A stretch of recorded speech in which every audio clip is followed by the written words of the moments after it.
Physio Clinic opposite Bharat Petrol Pump, Signal Gadda Road, Jarchala. Here we treat neck pain, back pain, knee pain, shoulder pain using advanced machines.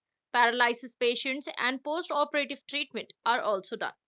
Home service is also available. For more details, contact Dr. Muhammad Irfan on this number 9177 577 139. अस्सलाम वालेकुम नाजरीन, NH TV में आप सभी का इस्तकबाल है। वनपर्ती जिला कोत्ताकोटा बल्दिया मुस्तखर में बल्दिया सदर नशीन सुखेशनी विश्वेश्वर के मकान पर साबिका रुकन असम्बली आला वेंकटेश्वर रेड्डी ने सहाफती इजलास मुनाकिद किया। इस मौके पर उन्होंने कहा कि कांग्रेस पार्टी झूठे वादे करते हुए आवाम की वोट लेकर इख्तिदार हासिल किया। कांग्रेस हुकूमत की बुनियाद ही झूठ पर है। उन्होंने कहा कि पूरे 1 साल तक हमने इंतजार किया कि कांग्रेस हुकूमत आवाम से किए गए वादों को पूरा करती है या नहीं। कांग्रेस पार्टी के 1 साला इख्तिदार में अपने इंतखाबी 6 गारंटी वादों में सिवाय खवातीन को बस में मुफ्त सफर के अलावा किसी भी गारंटी को अमल करने में नाकाम साबित हुई है। फिर कांग्रेस हुकूमत किस हैसियत से अपना 1 साला हुकूमत का जश्न मना रही है।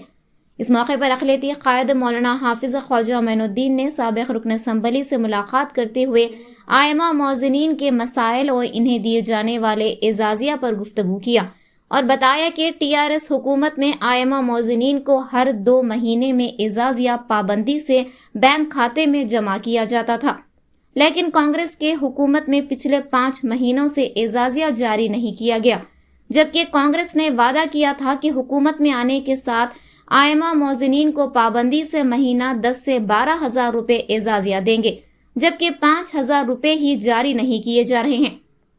इस मौके पर साबिक एमएलए ने तयकुन दिया कि टीआरएस पार्टी की जानिब से असम्बली में इस ताल्लुक से आवाज़ उठाई जाएगी। इस मौके पर बल्दिया सदर नशीन सुखेशनी विश्वेश्वर, साबिका ZP नायब सदर वामन गौड, साबिका MPP Gunta Monika, councillor Khwaja Mainuddin, cooption member Waseem Khan के अलावा दीगर टीआरएस कायदीन और कारकुनान मौजूद थे।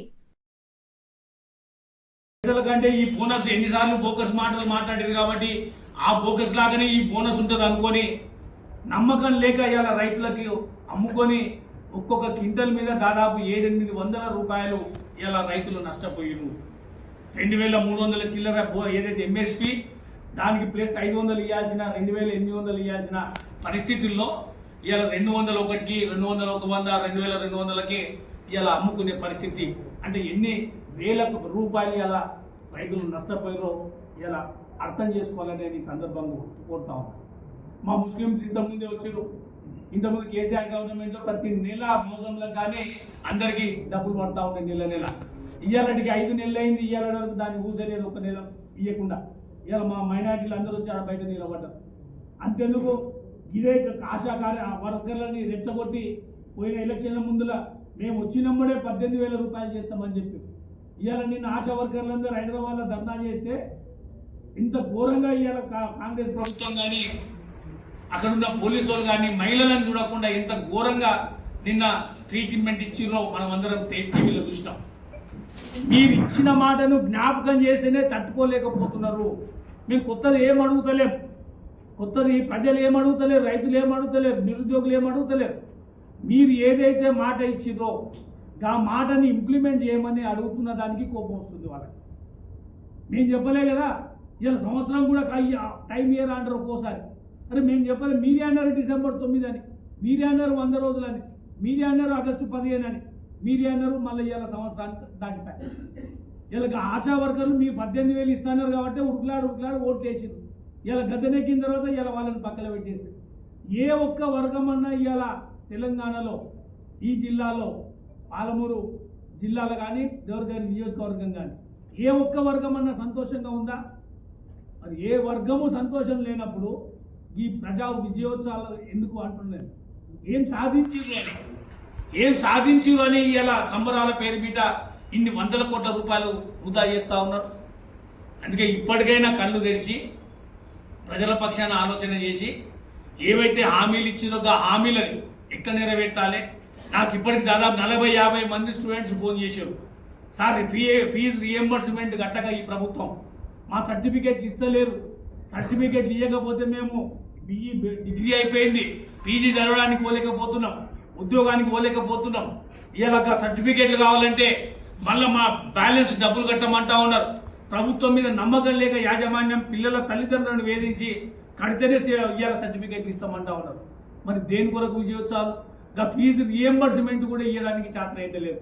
గురుకులాల సారిగా భోజనం పెట్టడానికి చేతన అయితే లేదు. పర్యవేక్షణ లేదు. ఏదో ప్రజలకు మొత్తం అర్థమైపోయింది. కేసీఆర్ 10 ఏళ్ల పాలన ఎట్లా ఉండే, ఇవాళ కాంగ్రెస్ సంవత్సర పాలన ఎట్లా ఉంది. ఇలా ప్రజలకు స్పష్టమైన అవగాహన వచ్చింది. అందుకే ఇప్పటికైనా కళ్ళు తెరిచి ప్రజాకోణంలో ప్రజా సమస్యల మీద ప్రజలకు ఇచ్చిన హామీలు నెరవేర్చే విధంగా హామీలు నెరవేర్చడానికి కావాల్సిన నిధుల మీద కాన్సన్ట్రేషన్ చేయండి తప్ప కేసీఆర్నో కేటీఆర్నో హరీష్ రావునో రోజు గదే భూత్ పురాణం కాదు మేము కోరుకునేది. కేసీఆర్ను ఆనవాళ్ళు లేకుండా చేస్తా అంటారు. కేసీఆర్ గారి ఆనవాళ్ళు లేకుండా చేయడం ఆ భగవంతుడు కూడా కాదు.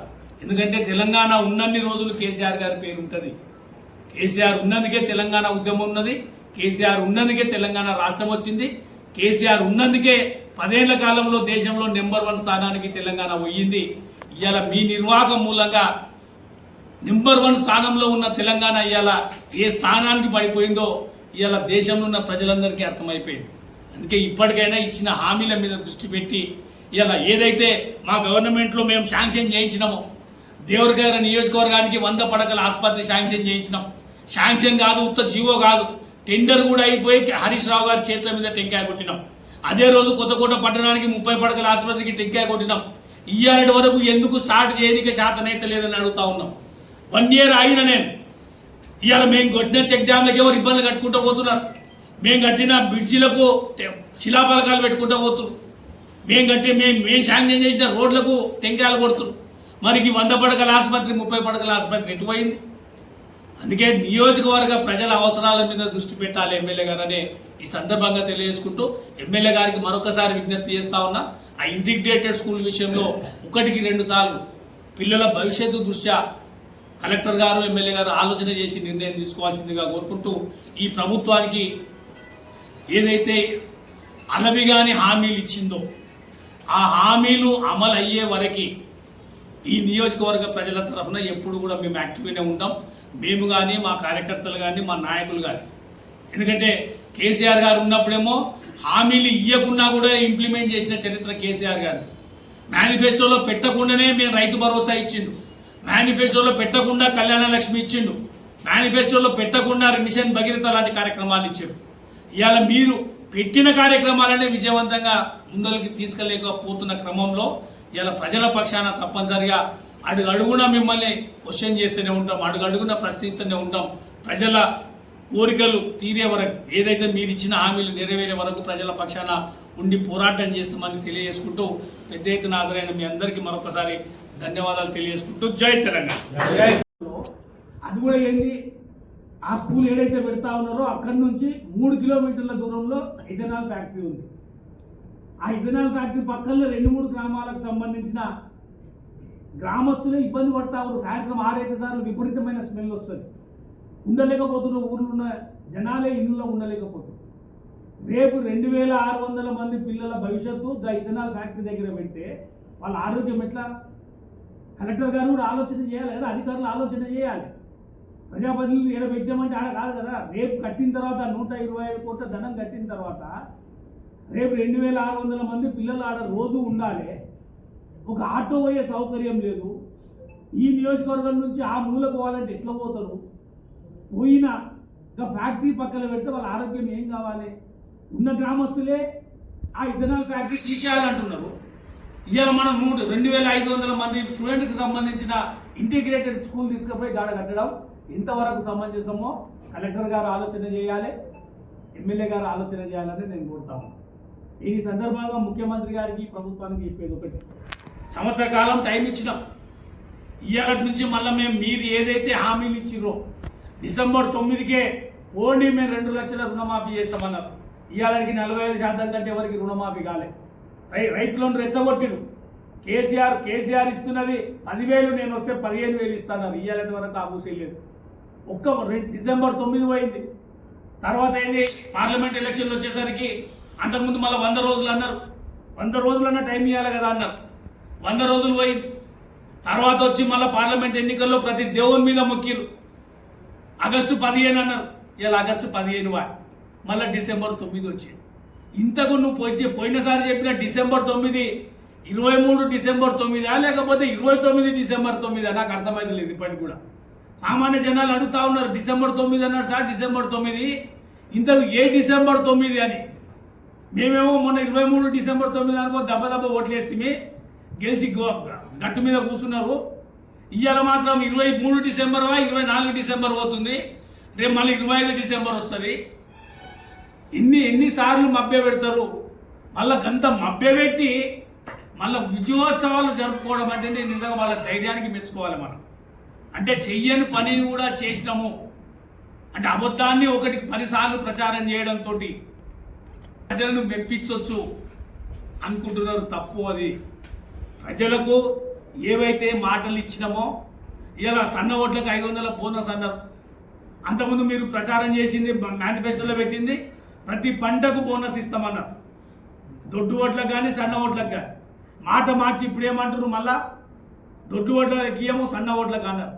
సరే సన్న ఓట్లకన్నా ఇస్తారని చూస్తే 25% ఇలా ప్రభుత్వం కొనలే ఇలా ఈ నియోజకవర్గంలో కూడా తెలంగాణ వ్యాప్తంగా కూడా కావాలని డీలే చేసి మాయిచర్ ఎక్కుంది అది ఎక్కుంది ఇది ఎక్కుంది అని ఇబ్బంది పెట్టి రైతులు లాస్ట్కు వేరే వ్యాపారస్తులకు అమ్ముకునేటట్లే ఈ ప్రభుత్వమే చేసింది. ఎందుకు బోనస్ మళ్ళీ ప్రభుత్వం కొంటే బోనస్ ఇవ్వాల్సి వస్తుంది. ఎంత లేట్ చేస్తే అంత తక్కువ కొనొచ్చు అని ఇలా 100% కొనాల్సిన వడ్లని 25-30% కొన్నారు, మిగతా 70%.